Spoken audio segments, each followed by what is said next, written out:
In this third chapter of our film, Realm of the Sea Run Brown, we focus on the last two aspects of good strategies, namely putting the gear together and choosing the cast. So when we found out where the fish is hiding, what time of day it is, what type of fly we want to present and how we want to present it, we need to choose a gear setup that matches what we want to achieve. I'd like to focus a bit on the action of the rod to start out with, because when you're fishing streams and rivers, you are met with other demands than if you're, for instance, fishing coastal or coastline fishing. When you're coastline fishing, you often have to have a fast taper in your rod because you need fastest possible line speed to achieve maximum distance. But when we're fishing a stream, we have to accommodate everything in between long casts to short casts, small flies, big flies, sinking lines, floating lines. And everything has an effect on what you need to be able to do. You also need to be able to cast with underhand casts, if you're limited in your surroundings and your space around you. And you also have to be able to deliver a long, precise cast. So what you need in the rod is basically a rod that gives you a bit of time to place your cast when you're underhand casting, placing your anchor or placing your cast in the air behind you in an angle that is equivalent of what you want to achieve when you aim for your goal. And all this comes down to the action of the rod. What we need when we're fishing in streams and rivers is a rod that works deep, bends deep down in the rod. That gives you time. But what you need when you then deliver your cast is a quick recovery so that it will enhance your line speed shooting across. When you want to test the action of the rod, what you do is you hold the butt of the rod up towards your lower arm and you hold it in a firm grip, and then you try to see how does the rod work when you make it move. How far down in the rod does it bend? This is the depth of the rod. You can see this rod is relatively deep because it works all the way down almost to the handle. What you then look for is how fast does the tip recover after have been bent. So if I do a stroke like this, I see how fast does it return to its relaxed state and how much does it vibrate. In this case, this is actually a good example of a deep action with a short stroke. It works down deep, but when I give it a stroke, it recovers fast and returns to a relaxed state with no vibration in the tip. There are many types of fly rods that have this action. So most producers today, they aim for getting this action in most of their rods really, unless they're like really saltwater rods. So many places to go. Then there is length of the rod. Most of my stream and river fishing is done with 10-foot single-handed rods. And that is because the extra length of the 10-foot rod gives me a bit more maneuverability. So if I'm moving the line out into the water, I have 1 foot more. It will give me some more space. And the same if I'm moving the line in to my own bank to gain more speed, I have more lifting power. So a 10-foot rod is ideal for most stream and river fishing for sea trout. In terms of the shorter rods, they can also be handy sometimes. This is a 9-foot rod.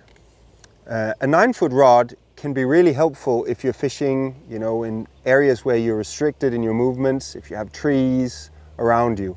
Often when you have trees around you, on top of you, you fish in places where there's not as much vegetation as if you're out in the open.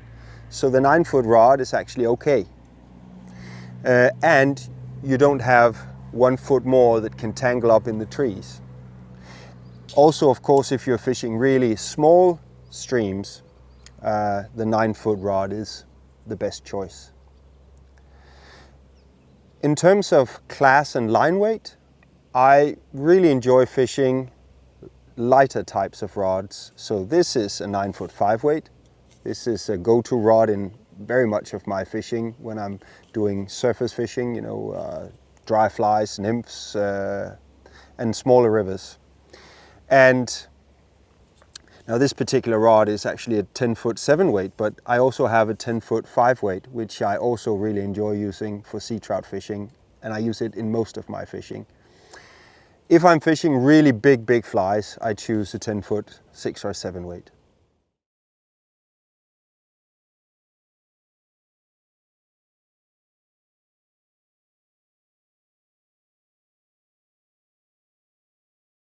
Next thing we want to focus on is fly lines.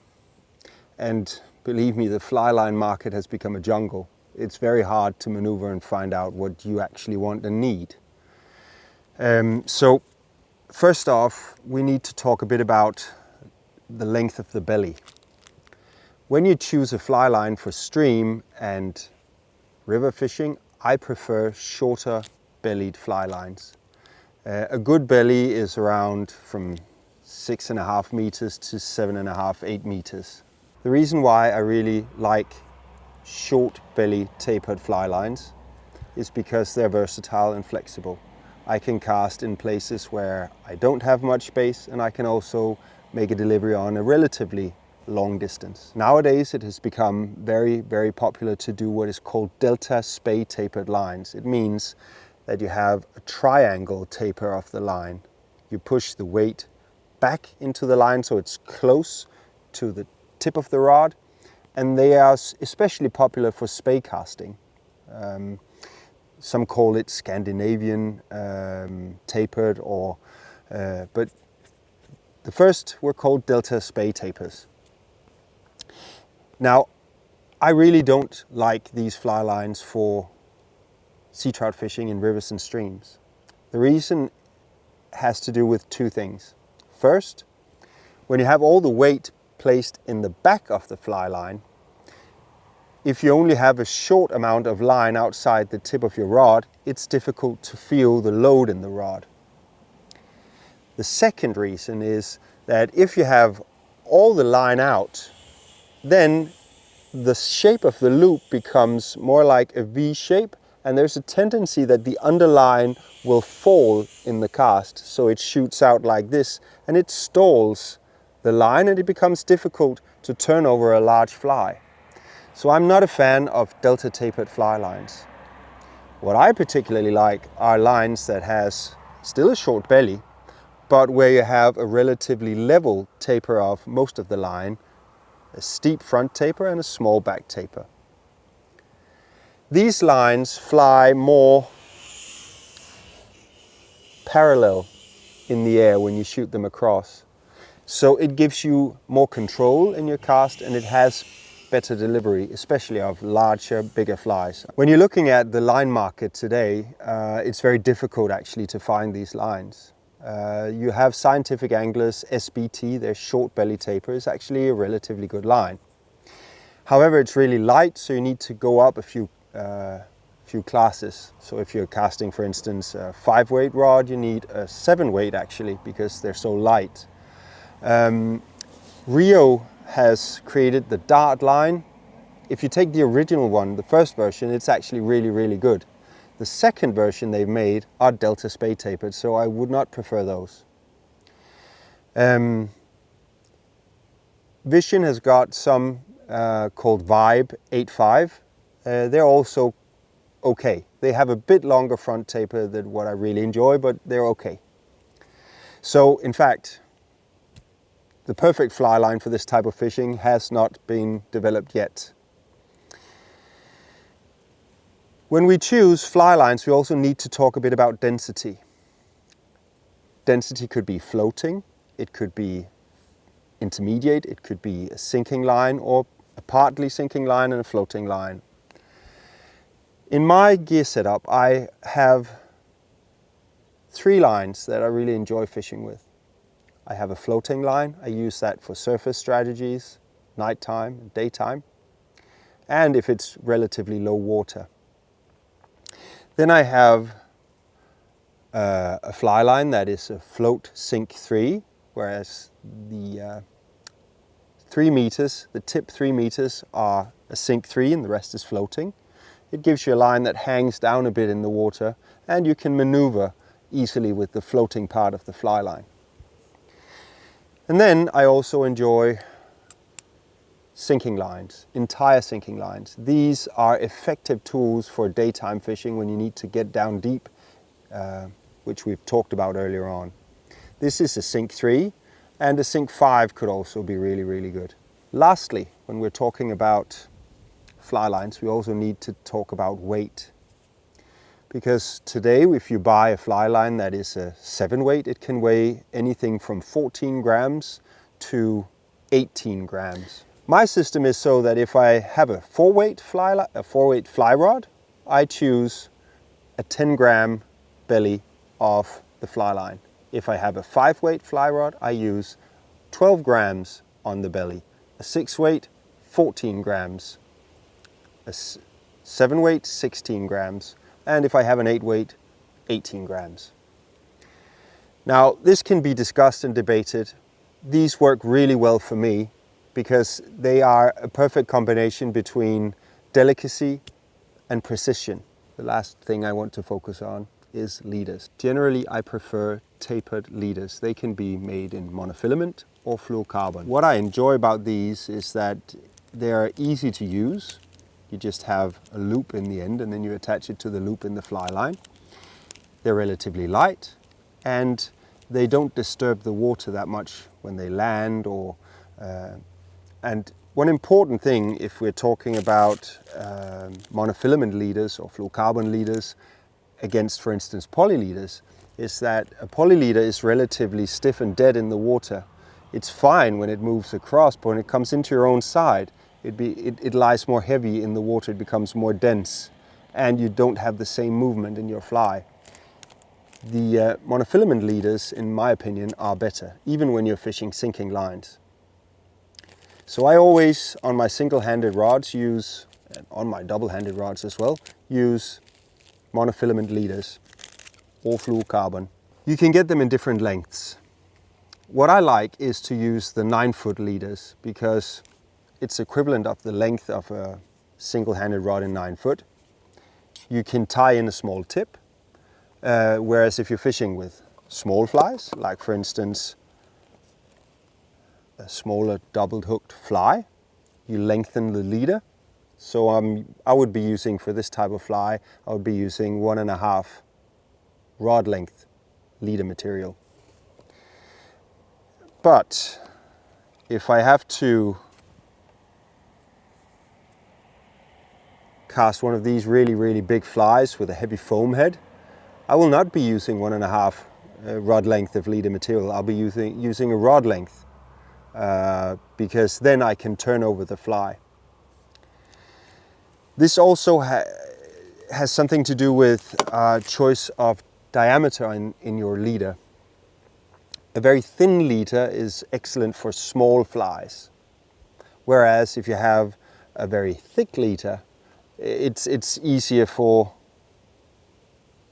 the big guns.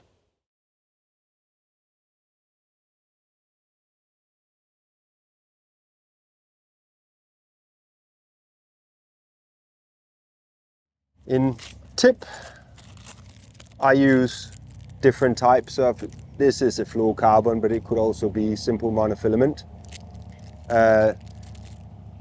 And these I would use to lengthen my leader to create a tip.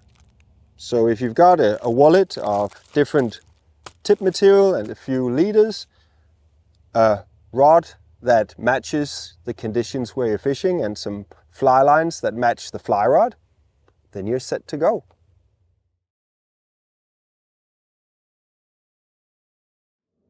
Now that we've talked about the tackle and the gear setup, we've moved down onto the water where it's time to talk about choosing the cast.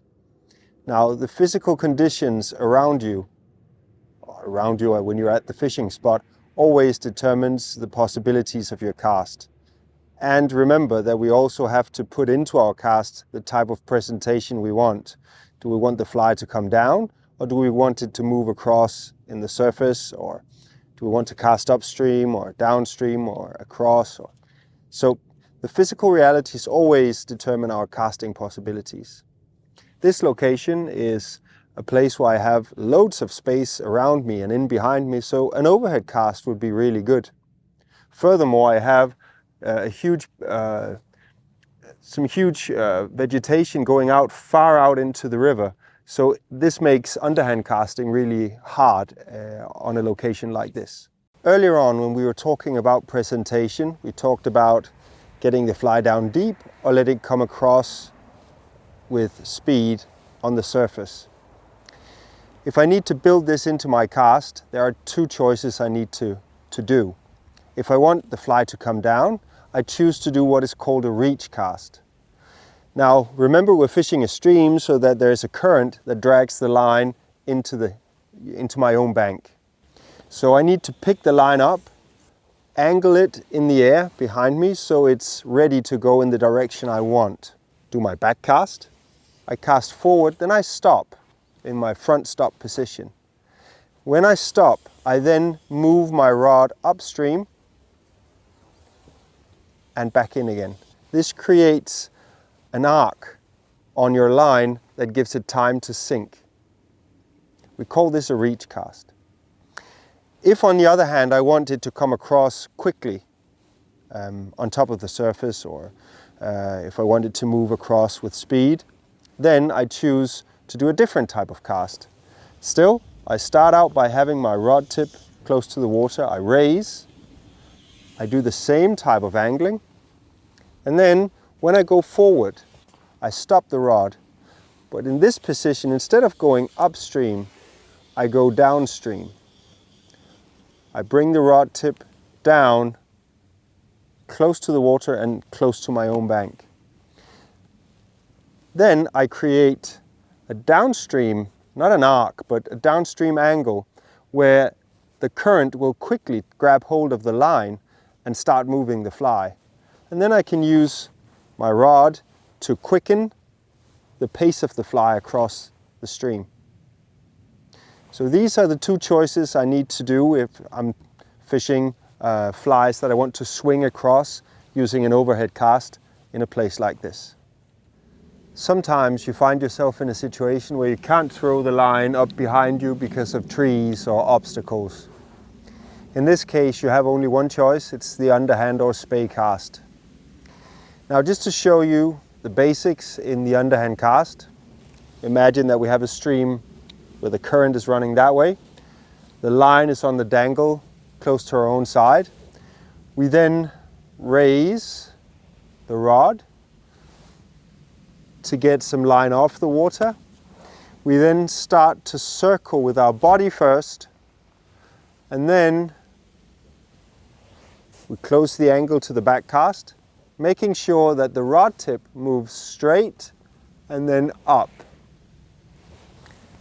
So we raise the rod, angle, and then we set the line, the leader on the water surface, and we use that tension to load the rod in our forward cast.